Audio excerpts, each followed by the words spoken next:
ତିହିଡ଼ିରେ ପୁଣି ଜବରଦଖଲକାରୀଙ୍କର ଜବରଦଖଲ ଆରମ୍ଭ। ଲାଗୁଛି ପ୍ରଶାସନ ଆଖିରେ ଅନ୍ଧପୁଟୁଳି ବନ୍ଧା ହୋଇଛି। କିଛି ଦିନ ପୂର୍ବରୁ ଭଦ୍ରକ ଜିଲ୍ଲାର ପ୍ରସିଦ୍ଧ ବ୍ୟାପାରିକ କେନ୍ଦ୍ର ତିହିଡ଼ି ବଜାରରେ ଉଠା ଦୋକାନୀଗୁଡ଼ିକ ଅବୈଧ ଭାବେ ବଜାର ରାସ୍ତା ଦଖଲ କରି ବ୍ୟବସାୟ କରୁଥିବା ଅଭିଯୋଗ ଉପରେ ପ୍ରଶାସନ କଡ଼ା କାର୍ଯ୍ୟାନୁଷ୍ଠାନ ଗ୍ରହଣ କରିଥିଲା।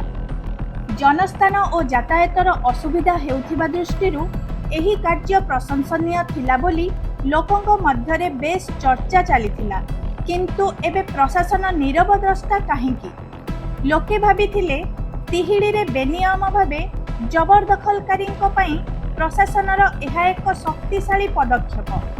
ବେଶୀ ଦିନ ଯାଇନାହିଁ ପୁଣି ଦୋକାନୀମାନେ ପୂର୍ବ ପରି ଦଖଲ କରିବା ଆରମ୍ଭ କରିଦେଲେଣି।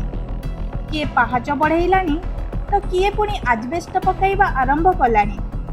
କିଏ ପୁଣି ଟଲି ଏବଂ ଟେବୁଲ ପକାଇ ବ୍ୟବସାୟ ଆରମ୍ଭ କଲାଣି। ଏଠି କଥା ଉଠୁଛି ଜନସାଧାରଣ ଯେଉଁଥିପାଇଁ ଅସୁବିଧାର ସମ୍ମୁଖୀନ ହେଉଥିଲା ତାହା ପୁଣି ଥରେ ଦେଖିବାକୁ ମିଳିବା ଆରମ୍ଭ ହେଲାଣି।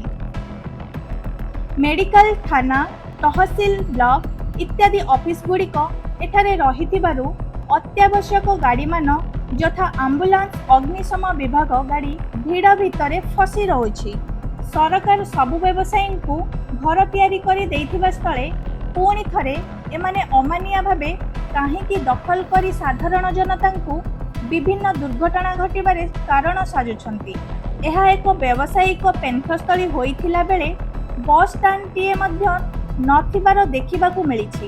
ରାସ୍ତା ପାର୍ଶ୍ୱରେ ଦୋକାନ ହୋଇଥିବାରୁ ସାଧାରଣ ଜନତା ନିଜର ଯାନବାହନ ରାସ୍ତା ପାଖରେ ରଖିବାର ଦେଖିବାକୁ ମିଳୁଛି, ଯେଉଁଥିପାଇଁ ଦୁଇ ପାର୍ଶ୍ୱରୁ ଗାଡ଼ି ଆସିଲେ ଅଧିକାଂଶ ସମୟରେ ଭିଡ଼ ଦେଖିବାକୁ ମିଳିଥାଏ।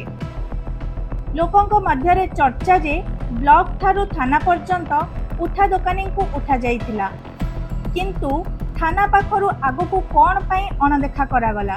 ଏହା ପଛରେ କ'ଣ କାରଣ ହୋଇଥାଇପାରେ ତାହା ଏବେ ବି ପ୍ରଶ୍ନବାଚୀ ହୋଇ ରହିଛି।